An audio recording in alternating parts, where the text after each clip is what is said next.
제가 이렇습니다. 아유. 자, 어디가, 1절 가지고 얘기를 했었죠. 13장 1절. 그러니까 이제 전쟁이, 남부전, 북부전 다 끝났어요. 끝나고 어느 순간인가 이제 평화가 찾아온 거예요, 이제. 그러면서 이제 태평성대를 이루게 되는 그런 시점 어디쯤인가 된것 같아요.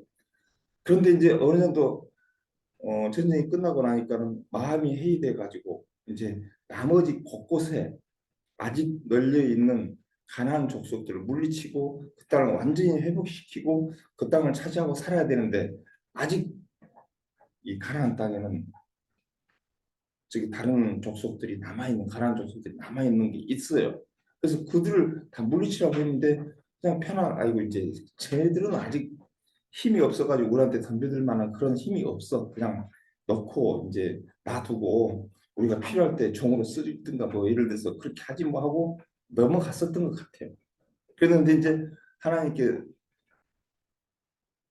하나님께서 그러죠. 여호수아에게 여호수아가 나이가 많아 늙으면 여호와께서 그에게 이르시는 나이가 늙었고 얻을 땅이 매우 많이 남아 있도다 하고 다시 총 공격을 해서 이제 그 땅을 차지하라는 그런 명령들이 이제 쭉 나오면서 10장이 13장이 끝났죠. 그래 이제 오늘은 이제 14장이잖아요. 이제 14장. 네. 네, 14장. 그래서 이제 14장과 15장 오늘 할 거예요. 14장과 15장은 어떤 내용이냐면 14장은 산지를 구하는 갈렙의 신앙. 우리가 이제 갈렙 개인의 이제 신앙을 볼 거예요. 신앙이 참 좋은 신앙의 본받을 만한 신앙들을 볼 거고 15장에서는 뭘 볼까요? 우리가 유다 지파. 그죠? 유다 지파는 어떤 지파이며 그 분깃을 받을 때 어떻게 받았고 그런 것들이 나옵니다. 우리가 봤을 때 사실상 15장 같은 경우는 공부할 게 별로 없을 것 같은데 아니에요. 그 안에도 많이 있어요. 공부할 게 많아요. 그래서 오늘은 갈렙의 신앙과 결국은 그 갈렙은 유다 지파 안에 소속이에요. 유다 지파의 소속이에요. 그리고 이제 유다 지파의 분깃을 나누는 그러한 과정 중에 갈렙이 어떠한 행동을 했으며 그동안에 살아왔던 게 어떻게 살아왔는가 한번 쭉 살펴보는 그런 걸로 오늘 갈 거예요. 그래서 자 이제 어차피 화면 공유가 되어 있으니까 1절부터 한번 14장 1절부터 15장 끝까지 한번 쭉 훑어보고 그리고 교재로 넘어가는 걸 하겠습니다. 자, 1절 14장 1절 이것은 이스라엘 자손이 가나안 땅에서 받은 기업 곧 제사장 엘레살과 눈의 아들 여호수아와 이스라엘 자손 지파의 족장들이 분배한 것이니라 라고 이렇게 과거 완료형으로 했죠. 그러니까 결론적으로는 이 여호수아서 책을 쓰는 거는 여호수아가 맨 먼저 쓰긴 썼겠죠. 여호수아 책이니까 썼는데 나중에 보니까는 좀 다듬고 편집하고 한 거는 여호수아가 아닌 어떤 누군가가 했을 것 같아. 그렇게 추정이 돼요. 이건 여기서 봤을 때. 그런데 1차적으로 12장까지의 내용은 여호수아가 모든 지휘 능력을 가지고 진두지휘를 하고 그 전쟁 시절이니까 영적 전쟁의 시절이었기 때문에 그렇게 했어요. 그런데 이제 기업 분배에 와서 13장부터 시작을 해가지고 14장에 왔을 때는 이제 기업을 분배를 시작을 한데 여기서는 여호수아 혼자 하지 않아요. 중요한 건 여호수아 혼자 하지 않고 누구 한가요? 제사장 엘라살, 그죠? 종교계 이제 여기서 제가 이제 현대판으로 말을 바꿔서 합니다. 종교계 지도자 한 분, 그 다음에 눈의 아들 여호수아 누구요? 정계 지도자 한 명. 이렇게 봐요. 그 다음 누구요? 지파의 족장들. 이거 누구라고 할까요? 지자체장들. 예, 그죠? 지자체장들. 저 이렇게 만들어요. 그러면 지금 이렇게 만들어 놓으면요, 여러분들 이해하는데 굉장히 쉬울 것 같아. 저 혼자만 생각인가요? 누구 따라하는 것 같아. 저만 의뢰 받았나요? 예, 예. 이렇게 산부 요인들이 다 모여가지고 이제 아주 공평하게 이렇게 나누는 모습이 보이죠. 근데 이제 여호수아도 이때 이제 자기 권력을 막 뒤흔드는 게 아니에요. 이때는 이제 서로 의견을 물어보고 존중하고 또 하나님 그렇게 하라고 그러셨겠죠. 뭐. 이제 안 나와 있지만 아마 그랬다고 생각이 들어져요. 그렇게 모여서 분배한다는 얘기예요. 지금 2절 여호와께서 모세에게 명령하신 대로 그들이 기업을 제비 뽑아 아홉 지파 반의 반 지파에게 주었으니 그랬죠. 사실상 저는 여기서 제비를 뽑았다 뭐 복불복으로 막 뒤죽박죽 될 것 같은데 이 제비 뽑기는 하나님께서 하셨던 방법이기 때문에 아주 천리로 이렇게 잘 하나님의 의도대로 됐을 것 같아요. 아무리 제비를 아무렇게나 뽑은 것 같아도 하나님이 의도되신 그대로 됐을 것 같아요. 저는 그렇게 생각을 합니다. 3절 이는 두 지파와 반 지파의 기업은 모세가 요단 저쪽에 요단 동편 쪽 얘기하는 거예요.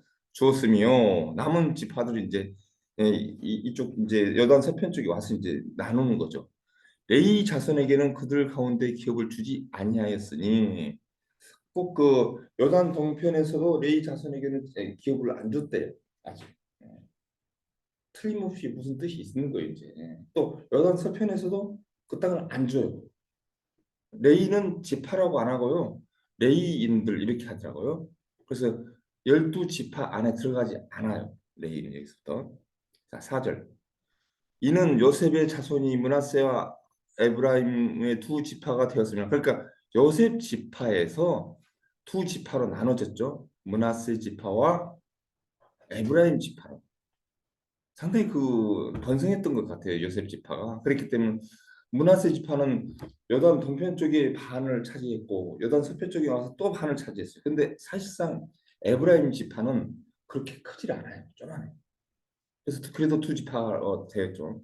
이 땅에서 레이 사람에게는 아무 군깃도 주지 아니하고 다만 거주할 성읍들과 가축과 제사를 위한 목초지만 주었으니 아 그렇죠. 어떤 경우냐면요. 레이인들은 할 일이 있어요. 뭐가 있을까요? 그때 당시 종교 지도자적으로 목회 활동을 해야 되기 때문에 이분들한테 실질적으로 땅은 안 주는데 뭘 줬어요? 그 다만 거주할 성읍들, 집들, 그죠? 집들이라고 해서 여러 채를 많이 줬겠죠. 이제 이 같이 살 수 있도록 예를 들자면 뭐 예를 들어서 구성동, 힐스테이트 한 동을 준다든지 막 이런 식으로 해가지고 그래서 살고 가고 그거 살게 되면 목초지도 좀 하고 이 뒷산 좀 줘가지고 이렇게 풀밭도 이제 양들 먹을 수 있도록 하고 우물도 주고 밭도 좀 주고 이렇게 텃밭에서 뭐 양파, 뭐 부추 이런 거 해먹을 수 있는 조그마한 땅들 이런 것들 그렇게 이제 살 수 있을 만큼만 해주고 제사장 직분을 감당하라는 얘기죠. 그래서 이제 이렇게 줬다는 얘기예요. 네.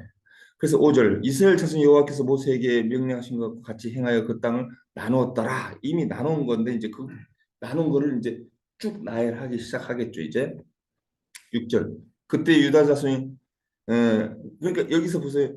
여호와께서 모세에게 명령하신 것과 같이 행하여 그 땅을 나누었더라 하고 난 다음에 이제 기업 분배가 딱 시작이 돼요.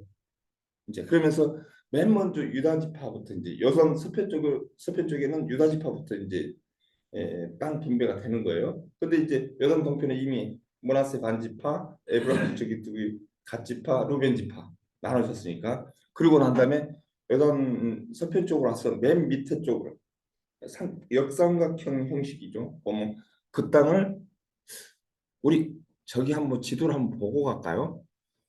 이 지도를 한번 저기 정복 지도를 봐야 되는 정복 지도가 없다. 지금 그냥 넘어가십시다. 음. 왜요? 좀 이따 보여드릴게요. 그럼 한번 보여드릴게요. 예. 섭섭해하신 것 같아요. 그래서 이제 그때 유다 자손이 길갈에 있는 여호수아에게 나오고 그러니까 아직까지 보니까 길갈에 신을 치고 있는 거예요. 지금 아직은 길갈에 있어요. 여호수아도 딱 나오고 그니스 사람 여분네 아들 갈렙이 여호수아에게 말하되 여호와께서 가데스 바네아에서 나와 당신에게 대하여 하나님 사람 모세에게로 이루시는 일을 당신이 아시는 바라 보십시다. 이 6절이 상당히 의미심장해요. 잘 한번 살펴보십시다. 기업 분배가 딱 시작해 유다 지파가 맨 밑에 쪽에 해준다고 했어. 근데 그 땅에 보니까 갈렙이 찜을 해놓은 그 땅이 있어요. 보니까 무슨 땅인가 보십시다. 그 땅이 있어요. 그런데 제비를 뽑아버리면 내 것이 안 될 수도 있다 싶어서 미리 선수를 쳐서 여호수아한테 간 거예요. 가가지고 뭐라고 하는가 보십시다. 여호와서 말하되 여호와께서 가데스 바네아에서, 그러니까 정탐꾼으로 갔을 때 가데스 바네아 쪽에서 이렇게 들어갔을 때 그때 당신에게 대하여 하나님 사람 모세가, 여기서 보세요. 그냥 모세가 해서 되잖아요. 근데 하나님의 사람 모세라고 딱 갈렙이 그렇게 칭호를 붙여요. 하나님의 사람 모세가 그렇게 말을 해야겠으니까 여호수아 형님은 이 말에 대해서 거역할 이유가 아무것도 없습니다 하면서 묵시적으로 암시적으로 얘기해 주는 거예요. 이게 저는 그렇게 보거든요. 모세가 이신 일을 당신은 아시는 바라, 이렇게 했죠. 근데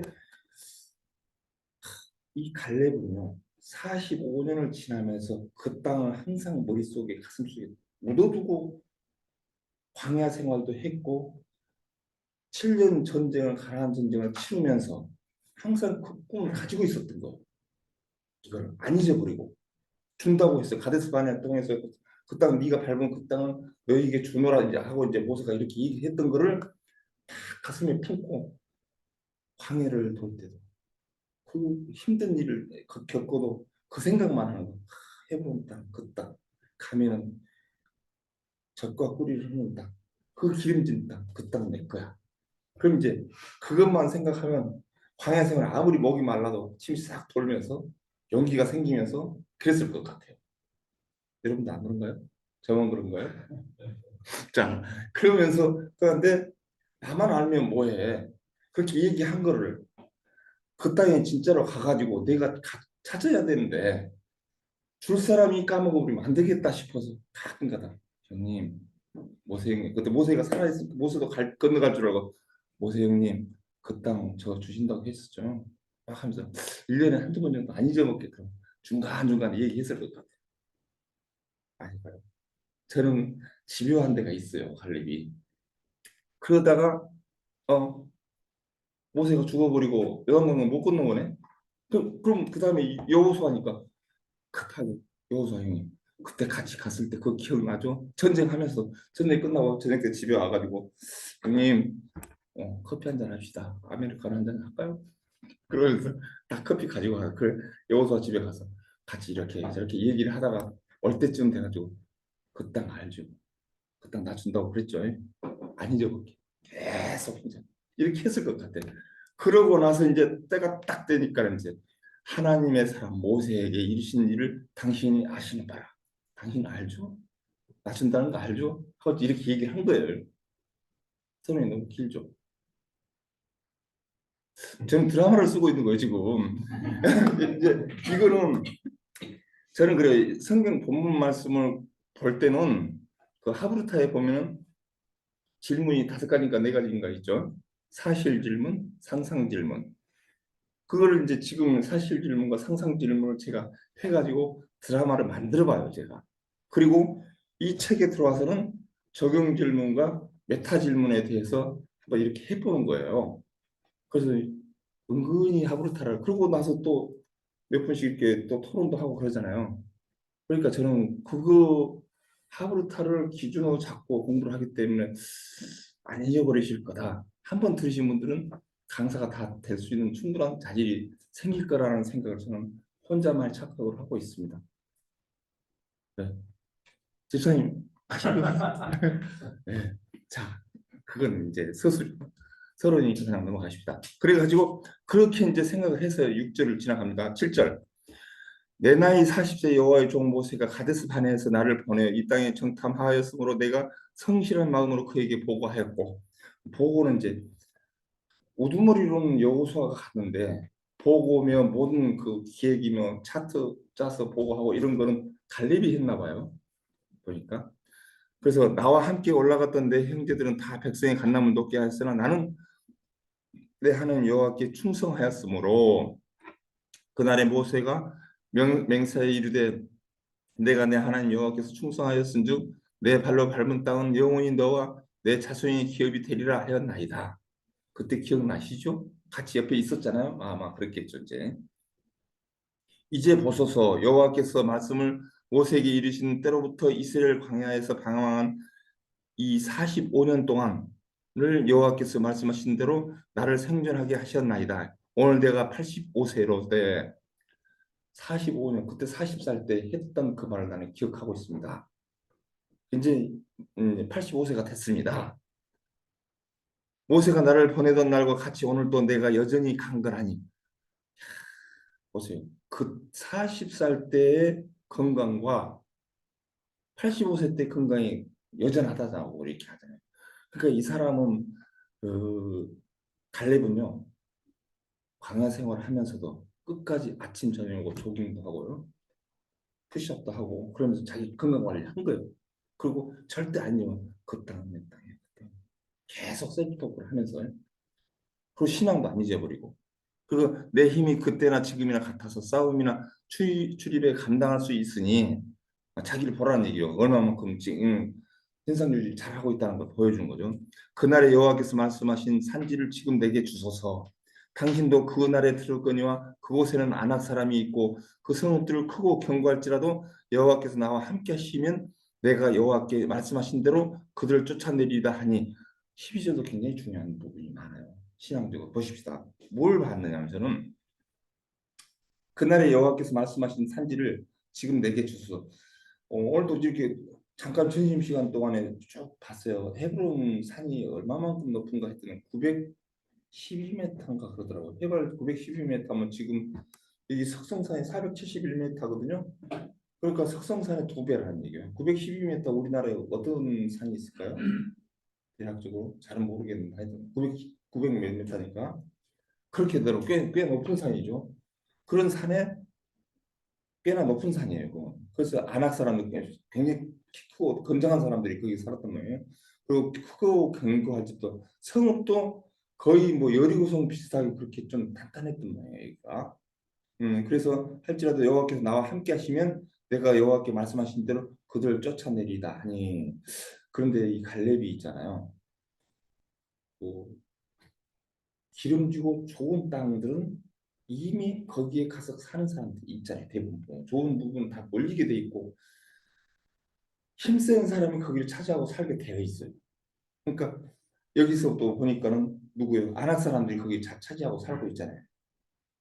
그런데 거기는 무서우니까 거기를 가려고 한 사람들이 없을 거라는 것을 갈렙은 알고 있어요. 그런데 간다고 먼저 그 땅을 보고 그 땅으로 가겠다고 해요. 그럼 그거는 뭐냐면 여기서 보면 여호와께서 말씀하신 대로 여호와께서 나와 함께 하시면 분명히 이제 갈렙은 하나님을 믿는 자라서 믿음이 있기 때문에 여호와께서 나와 함께 하시면 내가 여호와께 말씀하신 대로 그들을 쫓아내리리다 하니 그랬잖아요. 그러니까 나는 믿음이 있으니까 하나님이 나를 지켜주실 줄 알고 보호하고 인도해 주실 줄 아니까 가겠다. 하나님하고 같이 가게 되면 반드시 이긴다는 것을 알잖아요, 갈렙은. 그러니까 우리가 육신적으로 그냥 영적으로 보지 않고 그냥 일반적으로 봤을 때는 가고 싶은 마음이 없죠. 왜? 쟤네들을 공격해서 내가 그 땅을 차지할 수 있을까 하고 겁부터 먹게 되겠죠. 그런데 믿음의 눈으로 봤을 때 가잖아요. 그 땅을 달라는 거. 아무도 가려고 하지 않은 땅을 달라고 한 거예요. 그러니까 이게 갈렙의 믿음이 대단한 거죠. 자, 13절 여호사가 여분네 아들 갈렙을 위하여 축복하고 헤브론을 그에게 주었 기업을 삼게 하매 헤브론 땅을 받았어요. 이제 드디어 먼저 선수 쳐서 받은 거죠. 거기 이제 제비뽑기에서 빼내야 돼. 이제 여기는 이제 포함시키면 안 돼. 이제 이미 분배가 됐으니까. 14절 헤브론이 그니스 사람 여분네 아들 갈렙의 기업이 되고 오늘날까지 이르렀으니 이는 그가 이스라엘 하나님 여호와를 온전히 쫓았습니다. 헤브론의 옛 이름은 기럇 야르바라. 야르바는 아낙 사람 가운데서 가장 큰 사람이었더라. 그리고 이 땅에 전쟁이 그쳤더라. 결국은 에, 갈렙이 헤브론 땅을 가서 접수를 한 거죠. 그리고 그들을 이제 쫓아낸 거죠. 그리고 15절로 15장은 넘어갑니다. 또 이제는 유다 자손 지파가 그들의 가족대로 대비 뽑은 땅 남쪽으로는 에돔 경계에 이르고 또 남쪽 끝은 광야까지 하더라. 이제 여기 삼각형이 아까도 얘기했듯이 이제 보여드려야 되는데 이제 하다 한참 찾다 보면 내가 헷갈릴 것 같아서 유다가 맨 밑에 지역이 있어. 이렇게 해가지고 예루살렘 밑에서부터 그 지금 여기가 헤브론이 보니까는요. 예루살렘에서 30km 서쪽으로 밑으로 내려오더라고요. 30km 정도. 그래서 거기서부터가 이제 쭉 이제 유다 지역이에요. 그러니까 경계를 지금 얘기하는 거 유다 지파의 경계를 쭉 얘기를 해요. 자, 그냥 이러지 말고요. 우리 한번 보고 갑시다. 에, 이 지도에서는 안 나오는데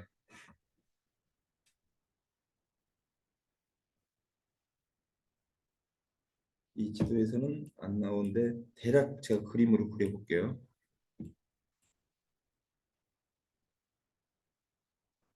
여기가 예루살렘이잖아요. 여기가. 그럼 조금 더 보면 이제 그러니까 유다 지파가 예루살렘 밑에서부터 여기서부터 이렇게 역삼각형이 이 지역이란 말이에요. 이렇게.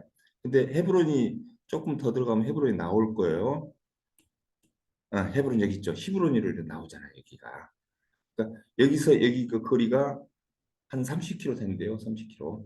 그러니까 이 땅을 갈렙이 차지한 거예요. 이 헤브론 땅이 여러분도 헤브론 땅은 많이 들어보셨잖아요. 유명한 땅에 여기가 보면은 그 여기에서 장사된 그 성경의 인물들이 꽤나 많고 여기가 예전에 이제 나중에 그 임시 도시 저기 수도로서도 활동을 해요. 7년인가 8년인가 임시 수도가 돼요. 여기가 이스라엘에. 그리고 아주 거점 지역을 아주 이 땅이 여기가 굉장한 땅이더라고요. 나중에 역사적으로도 상당히 유명해요. 여기가 가자 있잖아요. 가자 지구. 가사스도. 이제 지금 가자에 그 저기들이 몇 가지 밀려가서 내려갔다가 오늘 어제 오늘 뉴스에 나왔잖아요. 지금 그거는 이제 뭐 요즘 거니까 나도 그리고. 그래서 이제 헤브론을 포함해서 이렇게 차지한 거예요. 이제 유다 지파 꽤 커요. 그럼 보세요. 여기서 보면은 뭘 기왕에 나왔으니까 한번 대충 훑어보고 갑시다. 이스라엘이 이렇게잖아. 이렇게 이 정도 이렇게. 근데 이쪽 지역 두 지파반을 차지했고 그리고 유다 지파가 이렇게 차지해봤어요. 그럼 남은 거는 이만큼 나야 돼요. 유다 지파 그리고 므낫세 지파가 또 이만큼 또 많이 차지하죠 중간에. 그래 버리니까 사실 남는 거는 얼마 안 남더라고요. 그러니까 나중에 그것 때문에 이제 삐지기도 하고 그래요. 이제 삐진 건 나중에 보기로 하고 다시 제가 이러려고 보여드렸나? 내가 그 정복 지도 보면 나오는데 그래서 이제 그 어떤 유다 지파의 이제 경계선에 대해서 쭉 설명을 하는데 가에 테두리로 가서 쫙 한 바퀴 도는 거예요. 그게 어디까지 가냐면은요. 어,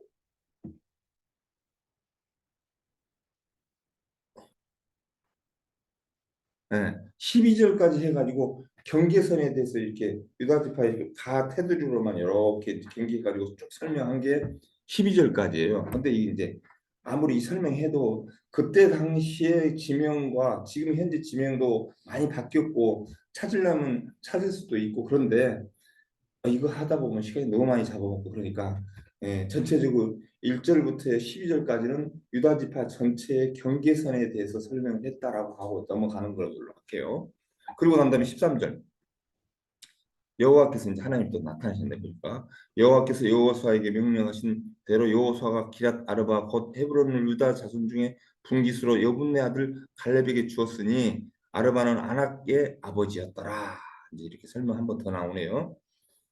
그리고 14절 갈렙이 거기서 아낙 소생의 그 세 아들을 그 세 아들을 세세와 아하만과 달메를 쫓아내었고 이제 아낙 자손들을 쫓아냈네요. 1차적으로 세세 아히만 달메를 쫓아냈어요. 전쟁을 하고요. 그리고 15절 거기서 올라가 드빌을 주민을 쳤는데 드빌의 본 이름은 기랏세벨이라 했어요. 드빌 지난번에도 나왔었죠. 근데 또 얘기도 또 나오네요. 자, 갈렙이 말하기를 여기서부터 또 보십시다. 갈렙이 말하기 기랴세벨을 쳐서 그것을 점령하는 자에게는 내가 내 딸 악사를 아내로 주리라 하였더니 자, 그렇다면 여기서 갈렙의 딸은 악사라는 게 나왔죠. 갈렙의 딸이에요, 이제. 그런데 어떤 방법을 썼는가 볼까요? 기랴세벨 그렇게 드비를 치는 사람에게는 치고 점령하는 사람에게는 내가 내 딸 악사를 아내로 주겠다라고 이제 해요. 그러니까 젊은 장수들은 아직 장가 안 간 장수들은 해볼 만하죠. 그래. 그때 당시 악사도 되게 예뻤나 봐요. 그러니까 예뻤다고 칩시다 우리. 예, 예뻤어요. 키도 크고. 예. 자, 아내를 줄이라 했더니 갈렙의 아우 그나스의 아들인 운니엘이, 그러니까 갈렙의 동생 그나스였나요? 그나스의 아들 운니엘이라는 애가 있었나 봐. 그러니까 조카네 보니까 그것을 점령함으로 갈렙이 자기 딸 악사에 그에게 아내를 주었더라 했어요. 약속을 했으니까 줘야죠. 네. 그 이제 그 땅을 점령했으니까 그 이제 약속을 지키는 거죠. 18절에 보니까 악사가 출가할 때 이제 결혼식 하나요 이제. 뭐 날짜도 받고 그래가지고 날 좋은 날 이제 해가지고 이제 동생하고 사돈이 돼버리는 거예요. 우리 같으면 이런 거는 잘 좀 이해가 안 되는 부분이지만 보십시다. 악사가 출가할 때 결혼식 날이네, 그죠? 출가할 때 그에게 청하여 자기 아버지에게 밭을 구하자 하고, 그러니까 악사가 출가할 때 그에게 청하여 자기 아버지에게 밭을 구하자 하고, 이 내용 가만 보니까 역추적을 해서 이제 이게 무슨 말인가 했더니 쉬운 성경 중에 보니까는 뭐가 나오냐면 이 온니엘이 악사를 꼬셔가지고 이제 결혼식 날 우리가 이렇게 해가지고 밭을 구하자 하고 나귀에서 내려서 이제 밭 하나 주세요 하고 했는데 샘물을 받은 샘물도 밭도 구하고 샘물도 하나 구하자. 그리고 이스라엘 같은 경우는 물이 참 귀하잖아요. 거기는. 그러니까 샘물이 있어야 사는 거야. 아무리 밭이 많아 봐야 우리가 먹고 살 물이 있어야 되는 거잖아요. 그래서 샘물도 하나 더 달라고 하자 하고 온니엘이 만화될 색시될 그 저기 누구요? 악사에게 꼬셔가지고 한 거는 괜히 한번 좋다잖아. 그러니까 그한테 해서 밭도 얻고 샘도 하나 달라고 해서 그래야지 그래서 그리고 어떻게 살지. 샘 파도 물도 안 나고 그런데 하나 얻어갖고 가야지. 그렇게 꼬셨나 봐요. 그래서 악사가 출가할 때 그에게 청하여 자기 아버지에게 밭을 구하자 하고 결혼식 때 딴따라 하고, 옛날에 딴따라를 가지고 우리는 지금 걸어 들어가는데 지금 낙이 타고 가네요. 얘는 결혼식 할 때 옛날 우리 시골에도 그런 거 있었어요. 가마 타고 가니까 갔거든요. 그런데 여기는 낙이 타고 가네요. 가다가 갈렙이 그에게 낙에서 내리면, 자 보십시다. 그래도 결혼식이라면 집안에 이제 어르신들도 모시고 또 그다음에 하객들도 왔을 거 아니에요. 그런데 잘 결혼식이 진행되다가 느닷없이 가마에서 내렸을 때는 무슨 사고라고 그러죠? 그것보다 갑자기 내렸어요. 그러면 이거 무슨 사고로 가는지 내가 까먹었네. 아무튼 내리니까 하객들도 다 있고 근데 얘가 뭐 무슨 짓을 하는 거야? 라고 이제 갈림이 깜짝 놀랐을 것 같아. 내가 생각하기에는 놀라가지고 너 왜 그래? 어? 그 뭐야 정상적으로 가지 왜 갑자기 내리니까 놀래가 갈렙이 그 얘기 묻대. 야 너 왜 그러는 거야? 뭘 나한테 뭐 원하는 거 있어? 그러니까 네 아버지 이르되 내게 복을 주소서. 아버지께서 나를 내게 땅으로 보내시오니 샘물도 내게 주소서 하며 갈렙이 윗샘과 아랫샘을 그에게 줬다. 자 이거 안 주면 시집을 안 가고 도망칠 것 같은 느낌을 받았나 봐. 그럴까요? 저는 그렇게 생각을 했는데 하여튼 상당히 욕심이 많아. 이거를 보는 순간에 제가 아이고 이 악사 얘 진짜 그 애비 그 딸이다라는 생각이 들으시더라고요. 기회주의자. 어떻게 보면 다 아빠가 내가 부탁을 했을 때 안 들어줄 수 없는 그 입장까지 몰고 가서 딱 그걸 받아내 버리잖아요. 안 그런가요? 네, 저는 그렇게 봤는데 아닌가 보다. 어때요? 맞아요? 아닌 것 같아요? 예, 그럴 수도 있겠죠. 예. 그런 거 받아내려면은 진짜 아주 벼랑 끝 전술이라고 그러죠. 벼랑 끝 전술. 그렇게 가지고 받아내는 것 같아. 내가 봤을 때는 그래요. 재미가 없나 보다. 옛날 부잣집 딸들은 예. 뭐 안 해주잖아요. 예. 시집 안 간다고 막 엄청 뜯어갔어요. 어. 아, 그럼 맞다고 하죠. 그냥 넘어가십시다. 지금 넘어가니까. 그래서 했는데 보니까 윗선과 아랫선을 그게 두 개 받았네. 원 플러스 원이네. 그러니까 한번 요구하면 되네. 보니까 그냥 하나 줘도 고마운데 원 플러스 원이에요. 지금 보니까 이거 괜찮은데 장사 잘했어요. 보니까 야 네. 그래서 받았어요. 그러니까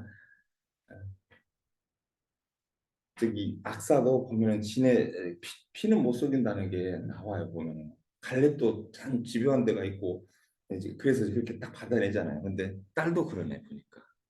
네, 그래서 20절부터 또 이제 유다 자손의 지파가 그들의 가족대로 받는 기업이 이러하니라 하고 또 쭉 설명이 여기서부터 또 나오는데 아까 위쪽에서는 저기 이 위쪽은 17절부터 이 위쪽은 그 경계선을 얘기했지만 여기서부터는 뭘 얘기한 거냐? 20절부터 마지막 62절까지는 각 가족별로 어디 동네 누구는 어디 동네에서 누구는 어디 땅 이렇게 다 나눈 거예요. 보니까 유다 지파 가족대로 기업을 이러하니라 하고 유다 자손 지파의 남쪽 끝 에돔 경계에 접근한 성읍들은 갑수, 엘과 에델과 아굴과 기나와 디모와 이렇게 쭉 이제 그 가족들을 세면서 나눠주는 거예요. 지금 현대판으로 얘기를 하자면 지금 힐스테이트는 우리 집사님 것, 그죠? 집사님은 그 앞에 물 건너서 그 주택단지 그쪽 아파트 큰 거, 또 고사님들은 이쪽 뒤쪽에 동부 아파트 이러면서 다 나눠주는 거예요 지금. 좋아요? 네. 네. 그러면서 쭉 나눠주는 거예요 지금. 그래가지고 62절까지 그 여섯 성과 그 마을들이었더라 하고 다 나눠져요. 이제 사실상 15장에서는 아나 저기 악사하고 그 온니엘 그 두 부부 결혼식이 있었던 거가 좀 상당히 그 인상적인 거고 끝에 63절에 보니까는 에르살렘 주민 여부수 족속 유다 자손을 쫓아내지 못했으므로 여부수 족속 오늘날까지 유다 자손과 함께 에르살렘에서 거주하니라 하면서 마무리가 됐어요. 그러니까 유다 지파는 기업 분배가 끝났어요. 이제 각 가족별로도 다 끝났어요. 그러면은 끝났으니까 다시 교재로 넘어가십시다 우리가. 저는 상당히 재밌게 하려고 했는데 여러분들 별로 재미가 없었나 봐요. 나중에 가서 이제 뭐 기업 분배하니까 어디 무슨 아파트 그러니까 그때서 이제 웃으시고 그랬는데 재밌게 합시다 우리. 재미가 없더라도. 네. 자, 174쪽이죠. 산지를 구하는 갈렙의 신앙 그랬죠. 근데 그 밑에 보니까 적의 사이즈보다 더 크신 하나님을 바라보라 그랬죠. 그러니까 우리가 이제 이 교재를 공부를 하면서는요, 물론 말씀 공부에도 그러한 내용들이 다 들어있지만 적의 사이즈가 무섭냐? 아니야. 하나님 사이즈가 더 크고 더 놀랍고 우리들의 인도하고 보호하심이 더 세기 때문에 우리는 안전해. 하나님만 믿게 되면 그런 것들을 암시적으로 이렇게 메시지를 보내주시는 거죠. 그래서 그 하나님을 믿는 갈렙의 신앙 이렇게 들어가야 되겠죠. 갈렙의 신앙이 먼저 나와버리면 안 되고요. 그 사이즈가 크신 하나님을 믿는 갈렙의 신앙으로 이렇게 들어가는 걸로 합시다. 자, 갈렙은 다른 정탐꾼이나 이스라엘 사람들이 모두 하나님 배반하는 상황에서 하나님을 편에 썼습니다. 그래서 눈에 보이는 상황이 자신에게 불리하게 돌아가도 눈앞에 산 같은 장애물이 버티고 서서 가로막아도 그는 하나님을 믿었습니다. 그렇죠? 하나님께 순종하며 사는 것만이 복된 삶이 될 것을 믿고 늙어도 하나님을 올곧게 마음으로 섬겼습니다. 85세 나이에도 자기에게 약속된 기업을 정당하게 요구하고 이는 있는 갈렙의 믿음은 우리에게 큰 도전을 줍니다. 그는 45년 전에 받은 약속을 잊거나 의심하지 않고 믿음으로 구하고 있습니다. 그렇죠? 한 번 나에게 주신 약속은 절대 놓치지 않고 계속 꾸준히 기도하면서 기다리면서 준비하는 것이 우리들에게 필요한 거죠. 그러니까 40년, 45년이 지났어도 그 상황은 이제 오늘 그 기업을 받게 되는 거잖아요.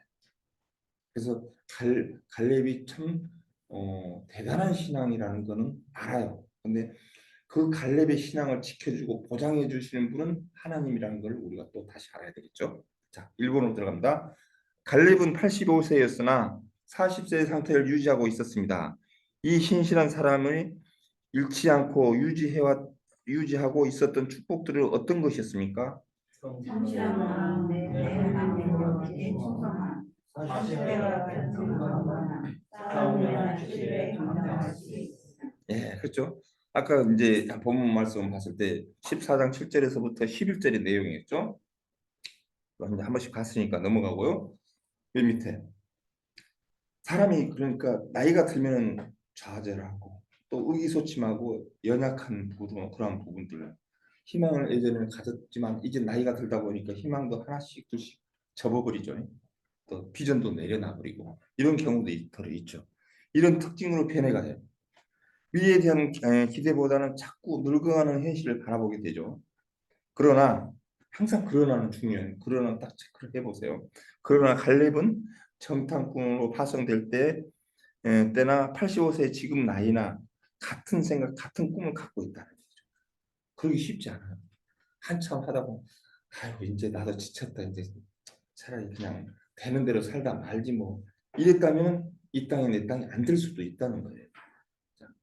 그럼 175쪽으로 넘어서 흐르는 세월 때문에 내 믿음이 변색되지 않도록 긴장해야 된다. 그래서 받은 바 은혜, 자신에게 주신 재능, 좋은 성품이 흐트러지지 않고 보존될 수 있다는 것은 하나님의 은총이다.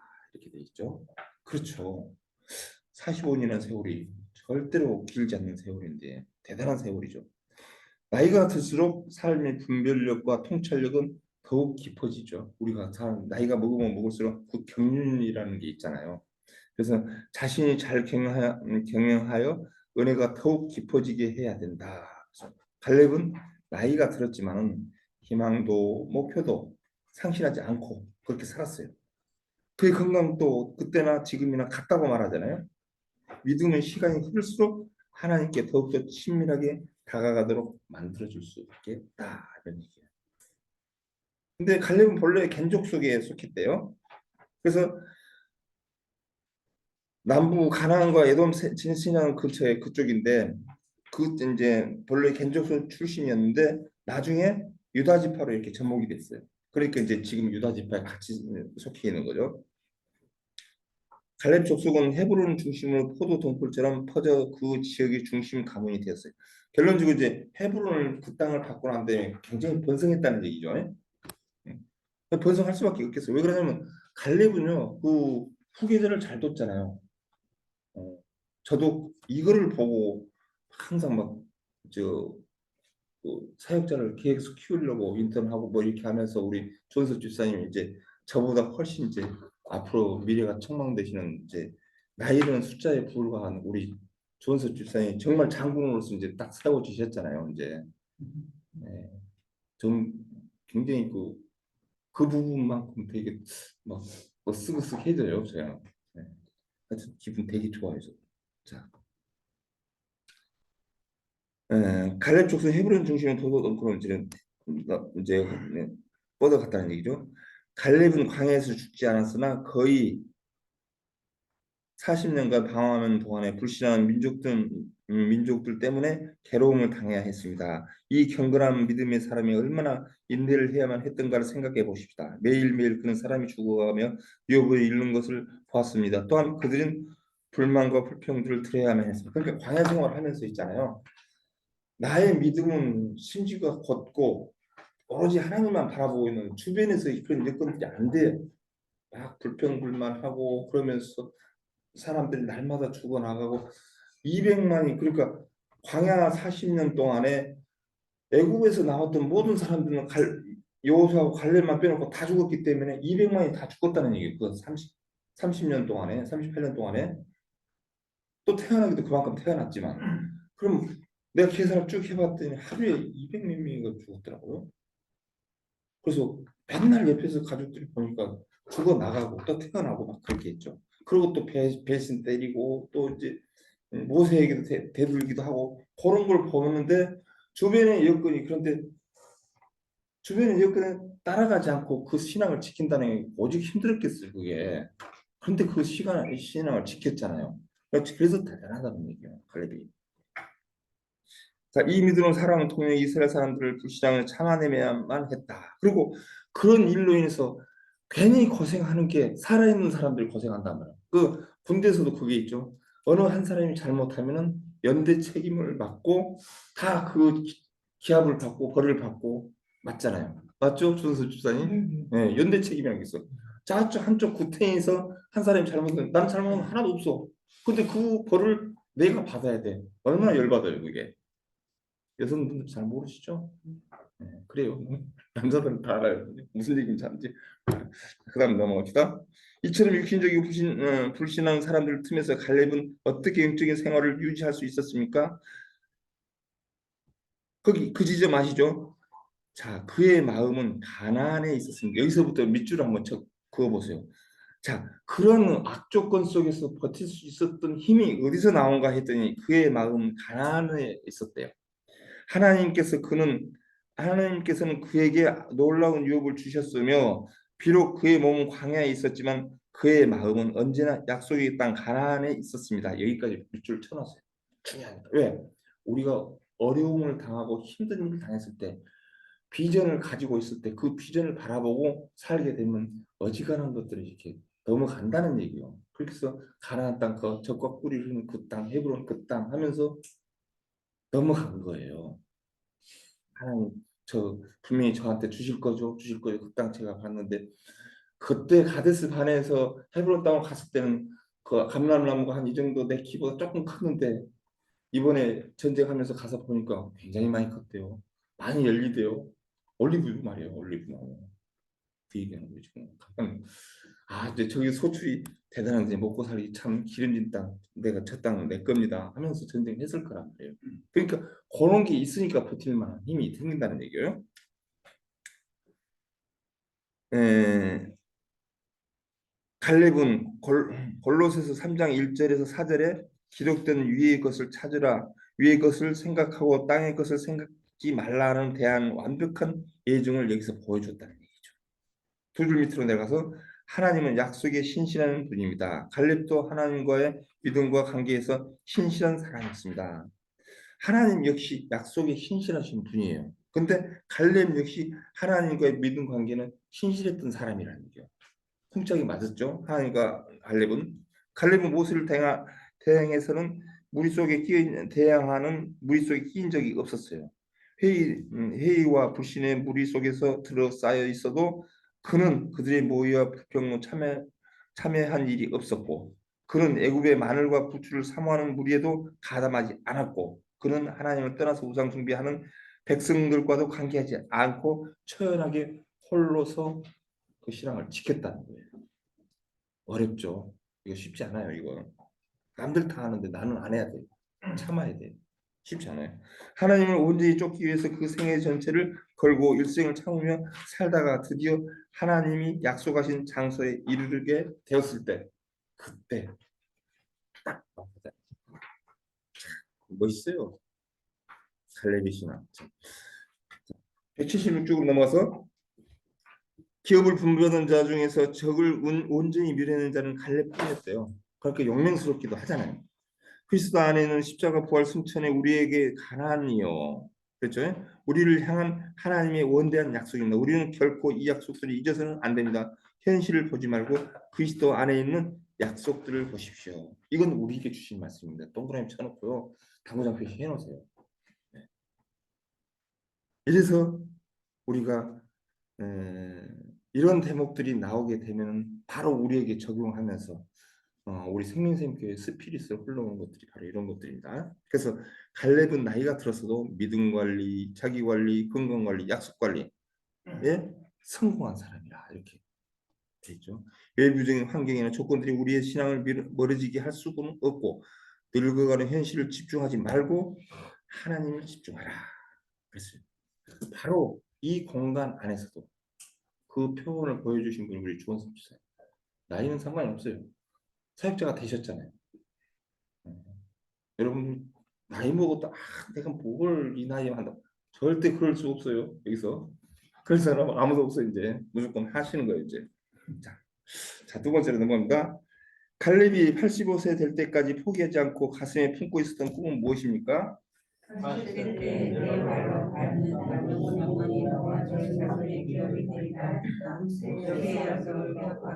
그의 발걸음을 걷는 요새로 된 산지와 이름 믿음으로 땅을 기업으로 하라고 요청합니다. 그렇죠. 정말 기가 막혀. 이게 갈렙은 제가 봤을 때요 영적으로 뭔가 봤던 사람이에요. 헤브론 이 땅이 앞으로 이스라엘 역사에서 어떤 역할을 하는 그 땅이라는 것도 보았을지도 몰라요. 이 사람은 헤브론도 굉장히 중요한 땅이 앞으로 헤브론에 대해서 한번 봐세요. 굉장히 중요한 땅이더라고요. 자, 177쪽으로 넘어와서 갈렙은 헤브론을 자기에게 주어 소유로 삼겠다고 청원하며 그것을 이 산지라고 부릅니다. 그 땅에 따른 다른 부분과 함께 제비를 포함하지 말 것을 요청합니다. 그리고 이 요구를 정당화하기 위하여 하나님께서 오래전에 모세를 통해서 그에게 바로 그 산을 약속해 주셨음을 상기시킵니다. 그러잖아요. 그러니까 그 전에부터 계속 혹시나 잊어먹을까 봐 넌지시 한 번씩 이렇게 얘기를 해줘 가지고 오늘 결론적으로 이렇게 딱 집어서 얘기를 한 거예요. 예, 그렇게 봐요 저는. 그 밑에 들고 내려가서 모든 정탐꾼들에게 발로 밟은 땅은 영원히 그와 자손의 것이 된다는 하나님의 약속이 있었어요. 그런데 다른 정탐꾼들 그 약속을 믿지 않았기 때문에 하나님의 약속이 성취로 이어지지 않았다고 봐요. 그러니까 건너오기 전에 다 죽어버리고 말았잖아요. 그런데 갈렙은 끝까지 그 신실한 믿음을 가지고 왔기 때문에 그 순간까지 온 거예요. 그러니까 갈렙은 그랬을 거예요. 절대 죽지 않는다는 걸 알았을 거예요. 그러면 그 땅을 준다고 했을 거예요. 언젠가는 그 땅을 점령하고 난데 그 땅을 내가 차지하는 그 순간까지는 최소한도 살아있을 거라는 것을 알게 되죠. 그러니까 나는 끝까지 그 땅을 차지하고 말 거야 하면서 그때까지 내가 몇 살이 될지는 모르지만 앞으로 전쟁이 몇 년 하고 광야 생활이 언제 끝나서 언제 갈지는 모르지만 그때까지 산다는 건 나는 보장을 받았어. 이렇게도 거꾸로 생각을 해보면 그렇게 되더라고요. 아무리 발로 밟았다고 해도 믿음으로 밟지 않았다면 그 땅은 이미 없는 평범한 땅일 뿐입니다. 하지만 갈렙은 믿음으로 그 땅을 밟았기 때문에 그 약속이 유효했고 하나님이 약속하신 것은 30년이 지나든 40년이 지나든 언제나 유효하다는 것. 네. 갈렙은 이 약속을 유효한 것이기에 지금이라도 그 땅을 차지해야 한다고 주장하고 있다. 알겠죠? 갈렙은 지난 광야 40년을 그냥 살아온 것이 아니에요. 이 사람은. 대단한 사람이잖아요. 하나님 약속 성취를 보기 위한 소망을 가지고 기도했고 또 스트레칭 하면서 몸 관리했고 우리 집사님처럼 몸 관리 잘하시잖아요. 네. 어우 멋있잖아요. 여성분 잘 모르시죠? 대단하세요 우리 집사님. 자, 칼렙은 지난 40년 동안 목표가 있었기 때문에 모든 것을 절제하면서 살아올 수가 있었던 그래요. 술 먹고 싶다든가 예를 들어서 화를 내고 싶다든가 그것도 참았어요. 그때 오직 그때를 위해서 이렇게 참은 거예요. 자기가 밟았던 그 땅을 차지하게 될 것이라는 하나님의 약속을 믿었기 때문에 굳건한 그 믿음을 가지고 가는 거죠. 헤브론 산지 요새로 되어 있고 그 땅에는 매우 비옥했다고 해요. 그냥 욕심낼만 했겠죠. 그인이 아낙 자손들이 그 지역을 점령하고 있었어요. 그래도 하나님을 믿음으로써 하나님이 나와 함께 하신다면 쫓아낼 수 있는 그 자신감을 가졌던 거죠. 그들에게는 철병거가 있었어요. 오, 대단한 무기도 있었네요. 그래서 누구도 감히 그곳에 들어가겠다고 말하지 못했습니다. 그런데 갈렙은 그 땅을 요구했어요. 왜? 영적으로 봤기 때문에 오히려 그 사람들은 그 그런 땅은 누가 쉽사리 들어가려고 생각하지 않은 그런 땅은 쉽게 그럼 내가 저한테 주세요 하면 뭐 경쟁자도 없으니까 바로 받을 거 아니에요. 그러나 거기 있는 안학자서는 내가 믿음으로 가게 되면 충분히 누리칠 수 있다는 거. 그러니까 어떻게 보면 갈렙의 입장에서는 거저먹기요, 거저먹기. 믿음이 있었기 때문에. 믿음이 없는 사람 그거 안 가져. 그건 나안 갈래. 다른데 그냥 조금 덜 하더라도 저 편한 데 가서 살래. 이럴 수 있잖아요. 이 산지를 내게 주소서. 당신도 그들을 이거 한번 파란 글씨 한번 우리 같이 한번 읽어볼까요? 시작. 이산지를 내게 주소서. 당신도 그날에 들으셨거니와 그곳에는 아낙 사람이 있고 그 소속들은 크고 불과할지라도 여호와께서 혹시 나와 함께 하시면 내가 마침내 여호와의 말씀하신 대로 그들을 쫓아내리이다. 예, 감사합니다. 근데 여기서 혹시란 말을 좀 오게티처럼 보인다. 이걸 일단 확실히라고 딱 바꿔버리면 더 좋을 것 같아요. 그냥 제가 하는 소리고 그냥 넘어갑니다. 그 밑에서 또 파란 글씨 있네요. 한번 다 한번 읽어볼까요? 시작. 그에게는 아낙 사람들이 많이 사는데 우리가 그들과 마주쳤으니 그들은 우리 앞에 메뚜기와 같다이다. 그러니까 다른 사람들이 이렇게 생각한 거예요. 그러니까 오히려 경쟁자가 없었던 거죠. 참 칼렙은 신앙도 좋지만 머리도 좋아요. 자, 178쪽으로 넘어갑니다.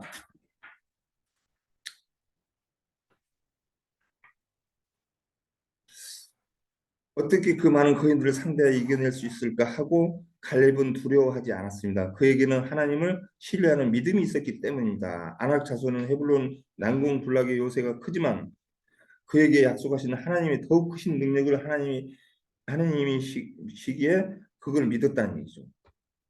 그러면 결론적으로 우리가 무엇을 보는 거예요? 또 무엇을 기도해요? 하나님을 구하라는 거죠. 약속을 성취한 것을 그런 것들을 구하라. 봅시겠네요.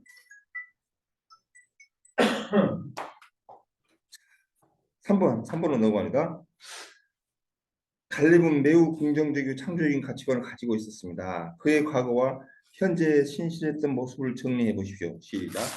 환경하는 돌이지 않고 약속에 집중하는 마음, 성실한 마음으로 보호함, 내 하나님 여호와께 충성하는 마음, 현재 이스라엘의 하나님 여호와를 온전히 쫓으면 여호수아와 관계에서 시기 질투로 거성되지 않고 축복하는 관계. 참 갈렙의 성품 이런 거 보면 참 사람이 괜찮아요. 그냥 약삭 바르고 저기 그 뭐랄까 지배하고 그럴 것 같은데도 속마음은 그렇지가 않네요. 민수기 14장 6절에서부터 뭐 9절, 여호수아 14장 7절에서 14절 이렇게 쭉 있는데 뭐 민수기는 나중에 집에 가셔서 한번 보시고요. 14장은 여호수아 14장 우리가 공부를 했었죠 아까. 자, 179쪽으로 넘어가서 갈렙은 지금 이스라엘의 제2인자요. 그랬죠? 2인자의 뭐 그렇게까지 막 얘기하기는 그런데 2인자의 서로 2인자의 그 빛에 가려진 그림자에 가려진 그러한 모습들은 사실상 참 그 사람의 마음을 다는 읽을 수는 없어요. 이제 그러한 입장을 한번 보십시다. 우리가 가나안을 정착하던 시절부터 지금까지 여호수아를 가장 가까운 거리에서 도운 지도자였다. 글쎄요. 그 시절 함께 일했던 비슷한 동년배들은 다 떠나버렸습니다. 그 두 사람이 같이 수고했지만 모세의 후계자로 여호수아에게가 지목되고 자신은 그동안 아무런 특별한 예우를 받지 못했습니다. 그는 여호수아에게 자존심을 각을 세워서 시샘, 질투, 원망 등을 마음에 품을 수도 있었을 것입니다. 그래, 자 보세요. 자, 두 정탐꾼, 그러니까 12정탐꾼 중에 두 정탐꾼이 살았는데 나이는 7살 차이예요. 모세가 7살 아니 저기 여호수아가 7살 많아요. 근데 같은 세대고 그 세대 사람은 딱 두 사람 살아있고 나머지는 다 젊은 사람들이 이제 여기서도 보니까 그 시대 사람은 타고 둘이 남았다고 하고 참 그 전쟁을 하면서도 참 외로웠을 것 같아요. 여호수아도 역시 마찬가지.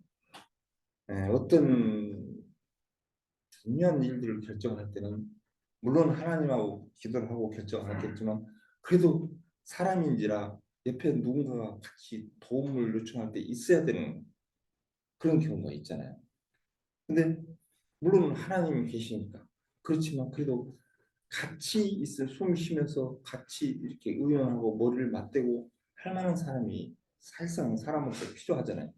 그가 누구예요? 갈렙이었잖아요. 참 옆에서 잘 도와줬어요. 그런데 여호수아는 우두머리고 갈렙은 항상 그 밑에 참모로서 어떤 부분들을 갖다 부족한 부분들을 받쳐줘야 하는 그런 입장이잖아요. 그러니까 어떻게 보면 같이 고생하고 나는 이거 여지껏 뭐 하는 거야? 라고 할 수 있다는 얘기죠. 갈렙의 입장에서는. 근데 그런 게 하나도 안 보였어요. 그러나 순간에 나서서 내 것 차지할 때는 분명히 나타나서 딱 맞고는 여호수아 형님 사실 이래서 이거 해버린 다내 거잖아요. 딱 차지하고 있다. 그리고 자기 자녀들 결혼하는데 사이도 딱 만들어내고 그 나의 후계자도 키우고 이러한 일들을 하는 거 보면 대단한 신앙이죠. 자, 그런 걸 얘기하는 거예요.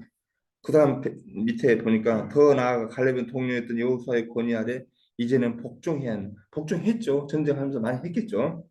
그는 하나님께 선택받지 못한 섭섭한 마음, 동료 여호수아에게 밀린 열등의식, 주변 사람들 앞에서는 자존감 등을 가질 수 있었습니다. 그러나 갈렙은 이러한 비교의식으로 자신의 삶을 망가뜨리지 않았습니다.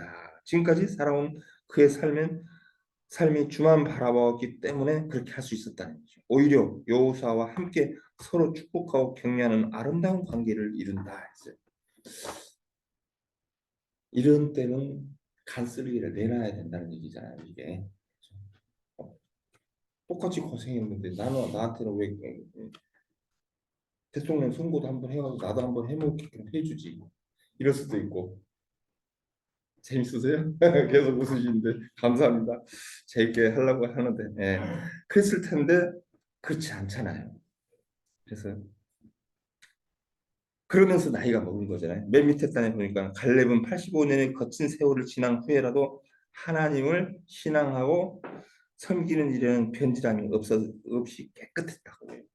그는 조금도 지치지 않았어요. 그는 보수할 필요가 없는 깔끔한 집을 요구하기 위해서 그 옛 동지인 여호수아를 찾아갔던 것이 아니잖아요. 그는 아직 거인들이 차지하고 있는 그 산집, 그 남들이 봤을 때 겁이 나는 그러한 그 산집, 그는 나머지 열 정탐꾼을 두렵게 했던 바로 그의 그 지역을 원했다는 거죠. 아무도 가지 않은 그 땅을 원했기 때문에 거기에는 분명히 그만한 대가가 따라오겠죠. 자, 넘어갑니다. 180조.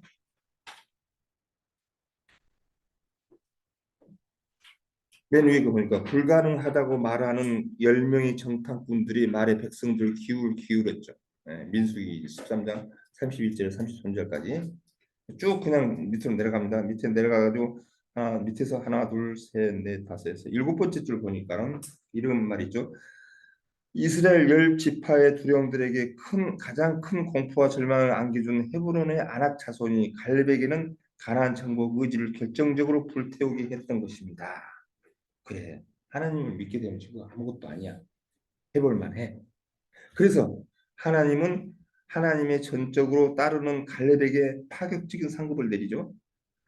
모든 출애굽 1세대가 가나안을 땅을 보지도 못하고 밟지도 못하게 했지만 갈렙만은 가나안 땅을 볼 것이며 그가 발로 밟은 땅을 그에게 기업으로 주겠다고 약속을 해줬잖아요. 그래서 그걸 받았잖아요. 그래서 우리들은 부정적인 생각과 언어는 불신앙, 불순종의 시체이고 부정적인 언어는 하나님과의 관계를 깨뜨린다. 그랬어요.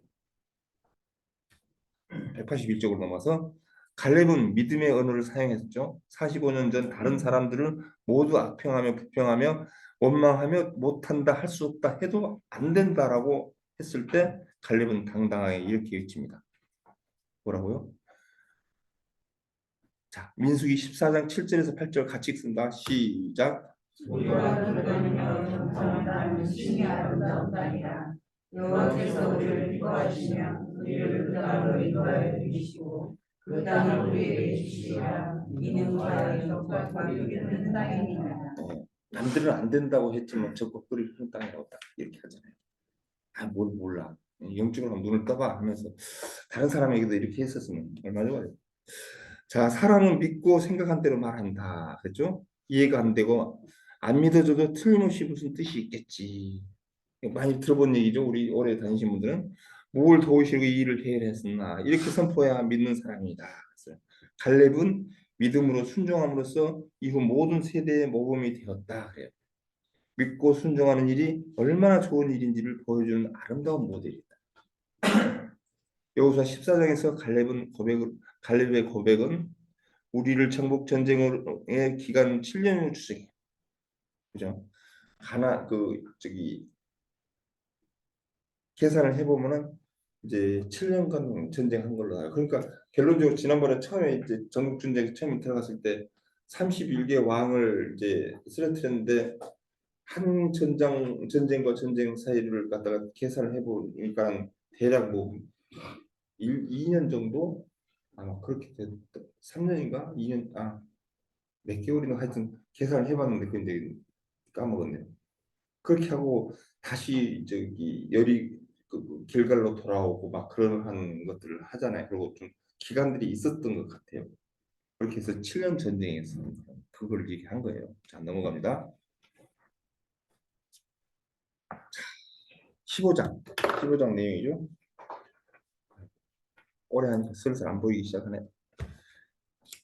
3번 유다 지파의 분깃 왕족이라는 문제가 있는 사람이라도 품어라 그랬죠. 셋째 줄 보니까 유다 지파는 이스라엘 영적 장자 지파라 이렇게 되어 있죠. 이스라엘 장자권은 루벤 범죄로 잃게 되자 왕권은 유다에게 넘어가고 제사장권은 레위 또 두 배의 몫은 요셉 지파로 넘어갔죠. 요셉 지파가 꽤 큰 땅을 차지했잖아요. 그래서 유다 지파는 왕의 지파의 장차 메시아가 오시는 지파이기에 가장 큰 땅을 차지했다. 한쪽은 비옥한 땅이지만 다른 한쪽은 사막지대 아주 힘든 싸움을 치러야 하는 그러한 땅들이죠. 그 남부지역 보면 막 지도에 보니까 아까 보니까 황토 색깔만 쭉 있잖아요. 그래도 좀 푸른색도 보이고 그래야 되는데 거의 그냥 막 그렇게 저기 광야지대인 것 같아요. 자, 1번. 아이고, 뭐 묻는 말이 이렇게 깁니까? 네, 제가 길게 한번 물어볼게요. 길게 답하세요. 네, 답보기를. 예. 1번 유다 지파는 창작권 중 왕의 권한을 받은 지파입니다. 북쪽으로는 비옥한 땅을 주셨지만 더불어 농사를 짓기에 적합하지 못한 메마른 네게부 사막 지역과 거인족 아낙 자손들이 사는 산지를 주셨습니다. 유다가 가진 진정한 축복은 무엇이라고 생각합니까?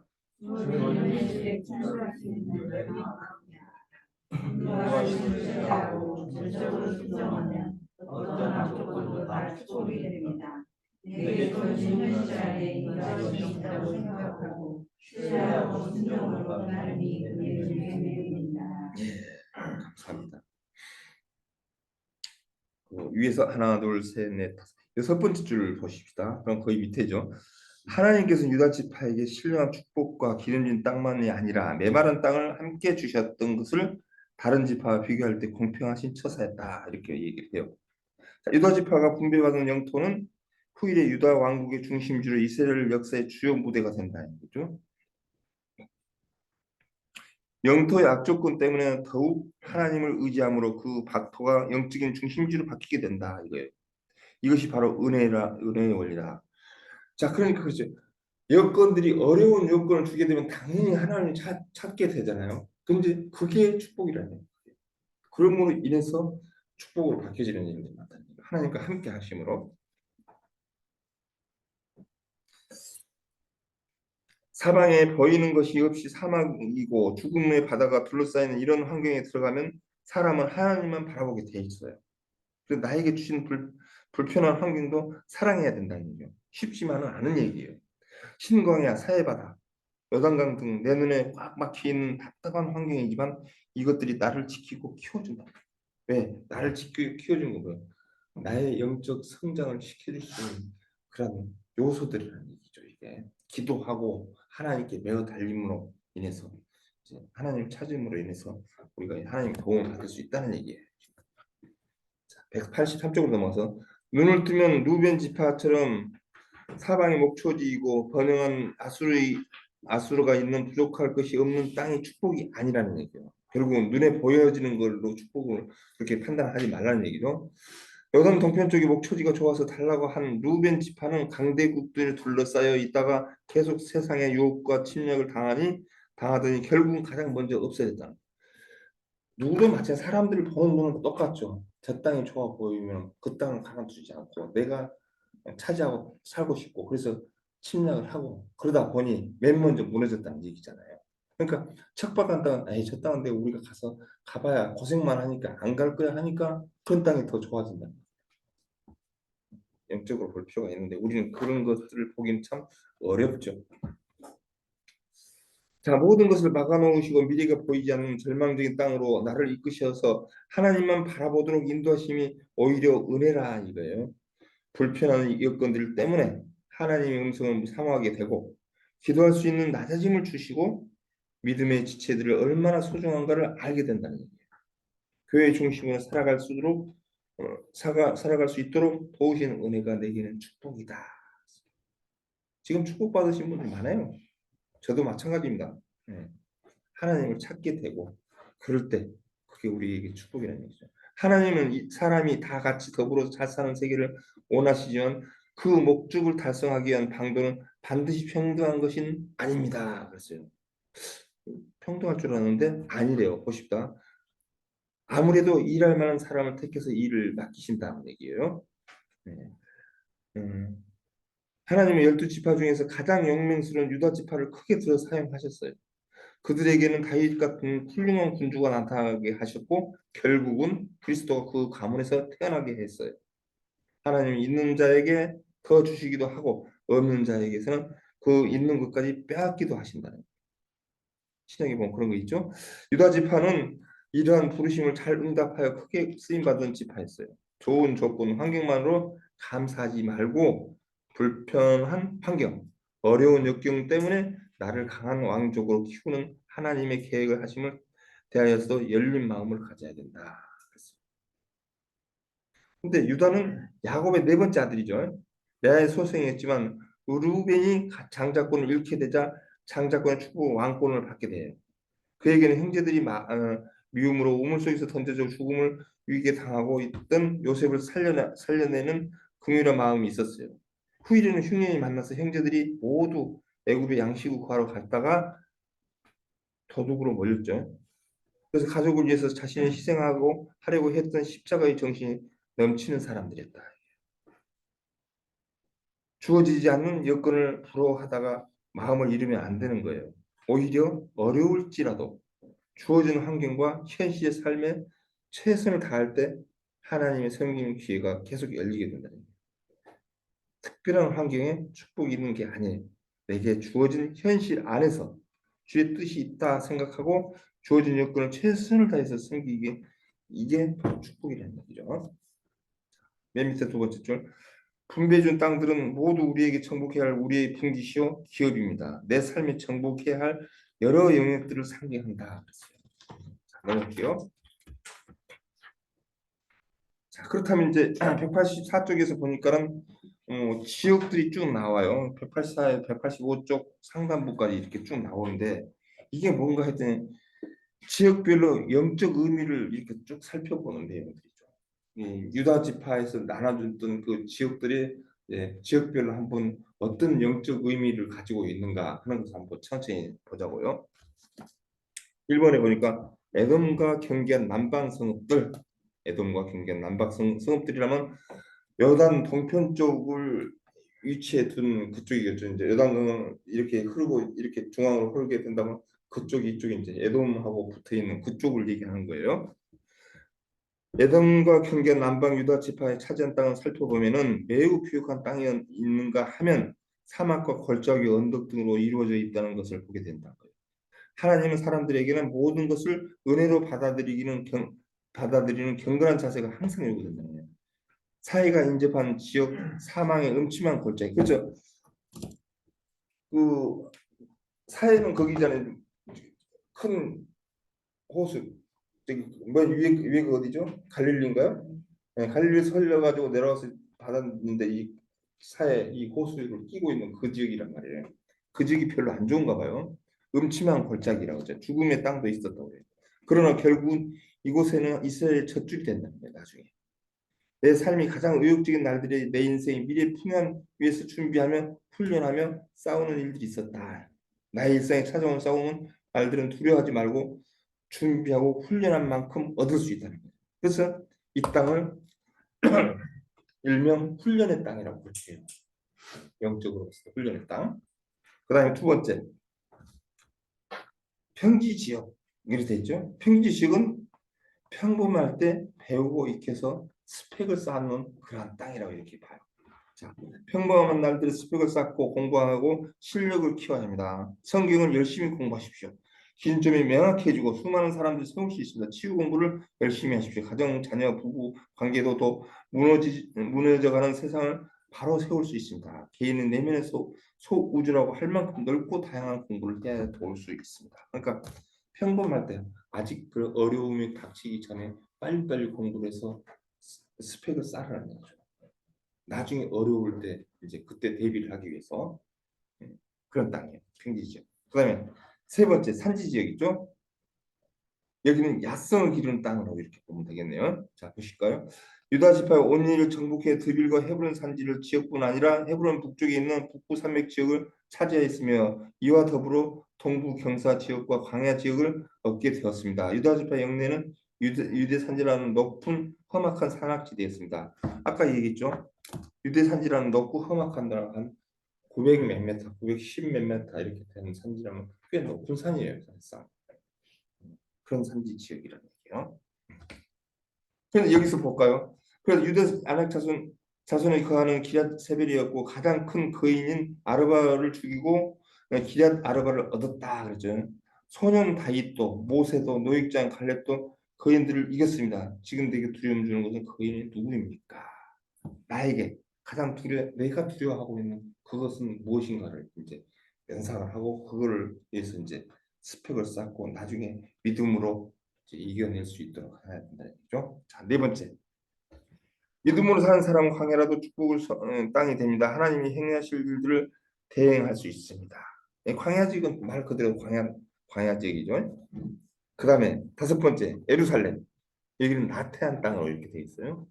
안타까운 표현이 있습니다. 예루살렘 사는 여부수 족속은 쫓아내지 못했습니다. 여부수 족속은 쫓아내지 않고 그들이 예루살렘에 거주하도록 내버려 둔 것은 가나안 족속과 언약도 맺지 말고 불쌍히 여기지도 말며 모두 진면시켜야 한다는 하나님의 명령에 대한 명백한 위반 행위였다. 이렇게 해요. 가나안 정복 전쟁 때 그들은 신앙적이며 순종적인 모습과는 뚜렷이 대조되는 현상이죠. 거기까지만 갈 만한 믿음밖에 안 된다. 그 얘기 나타났다고 해요. 자, 두 번째로 넘어갑니다. 갈렙과 온니엘이 용사했습니다. 이들은 기업 확장을 어떻게 쓰임 받았습니까?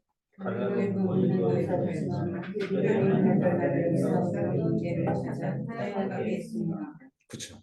지금 이 얘기는 뭐냐? 온니엘 얘기하는 거예요. 갈렙과 온니엘 후계자를 키운 거예요. 넘어갑니다.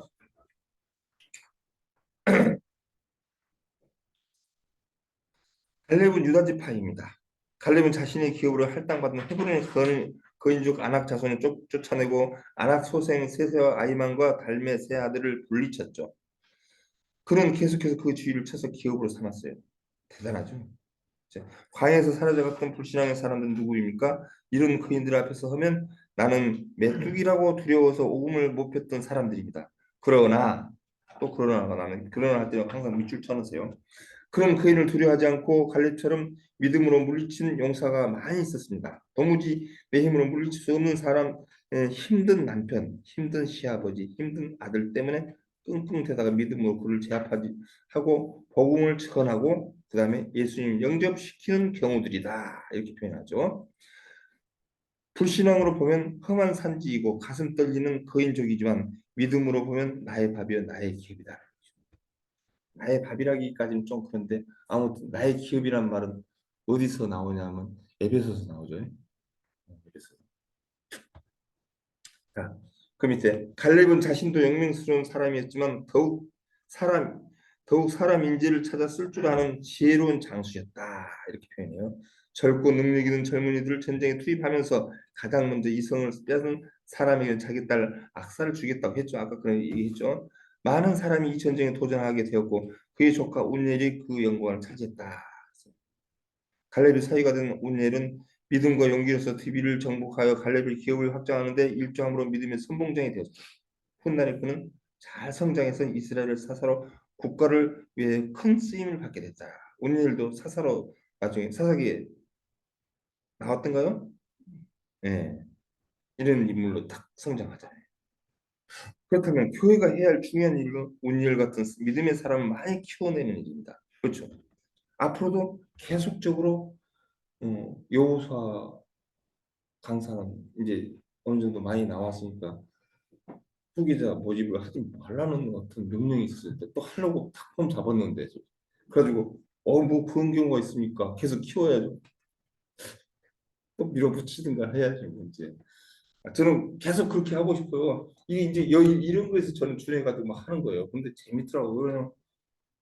열심히 하셔가지고 딱 사역 나가서 딱 뭐 사진 같은 거 딱 올라오면 되게 기분이 좋아요. 그분들이 막 이렇게 학생들이 많이 왔더라고요. 그분들도 보니까.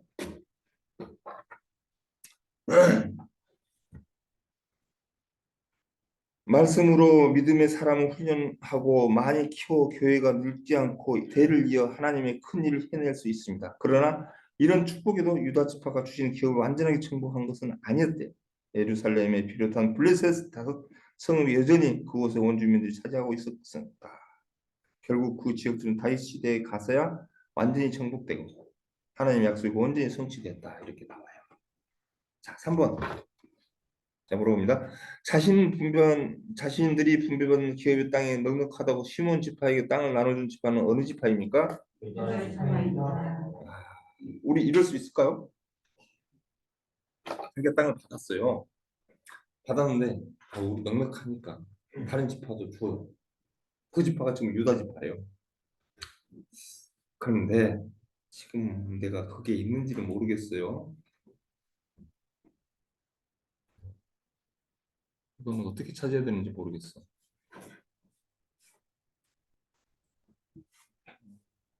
아무튼 유다 지파가 아까 이제 이렇게 역삼각형식으로 되는 건 가운데가 꼭 계란 노른자처럼 이렇게 했는데 그 땅을 이제 시몬 지파에게 줬어요.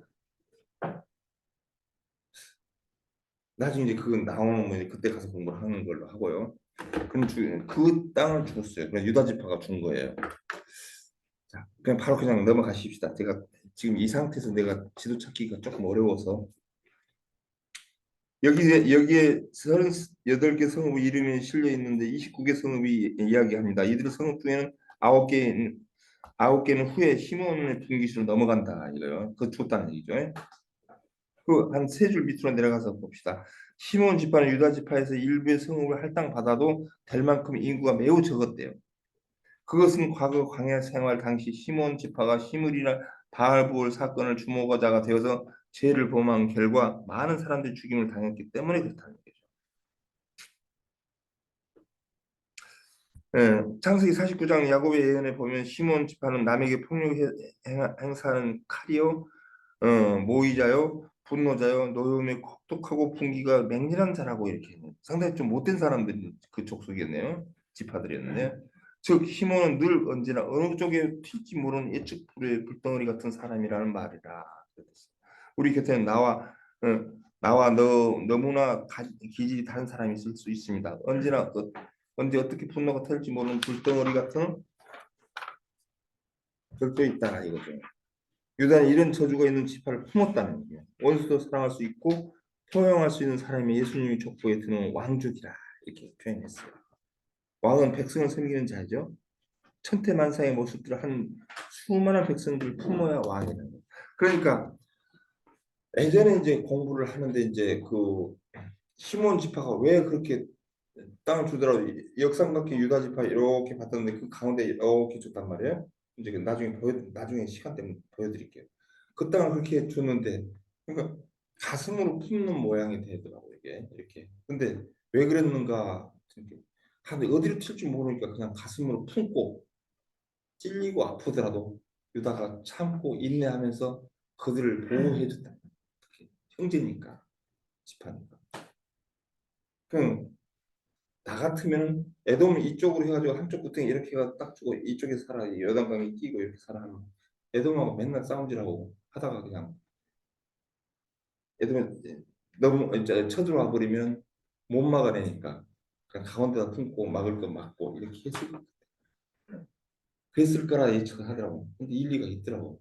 그게. 그래서 어디를 튈 줄 모르면 그쪽으로 막 갔다가 왔다 갔다 하고 자기네들 성질이 못 이겨서 막 했다 보면 큰 전쟁도 날 수가 있잖아요. 그러니까 품고 야 너희들 그러지 마 제발 여기서만 살아.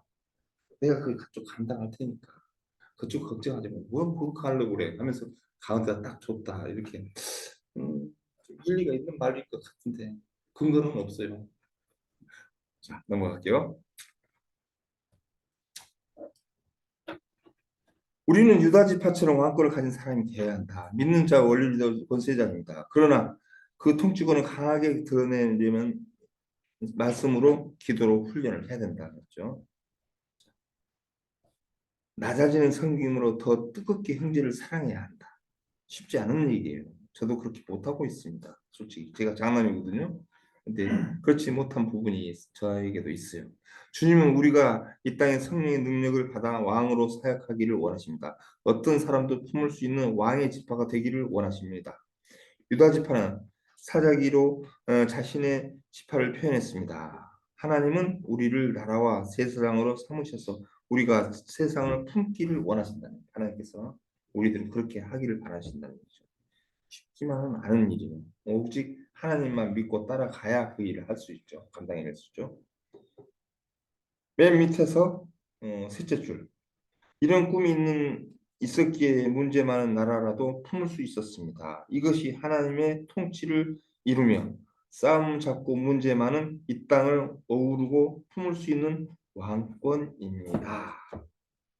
왕권을 가지고 행사한다는 건 쉽지만은 않아요. 네. 가슴이 찢어지고 찢기고 피가 나고 할 각오가 되어 있어야만 이 일을 감당할 수 있다는 얘기죠.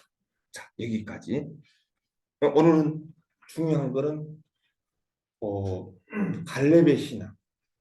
갈렙에게 약속해 주시고 끝까지 그것을 지켜주시고 인도해 주시고 보호해 주셨던 하나님. 그 하나님을 믿고 따르게 된다면 갈렙의 신앙도 충분히 우리가 갖고 갈 수 있다 하는 것. 유다 지파는 내가 제사장이고 왕이고 형이라면 아무리 못한 사람도 우리가 가슴으로 품고 살아야 된다는 것. 오늘 공부는 이게 결론이죠. 자, 이쪽 팀에서 한 번도 같이 대화를 안 나누셨던 이쪽 팀에 안 나눠보신 분 계신가요?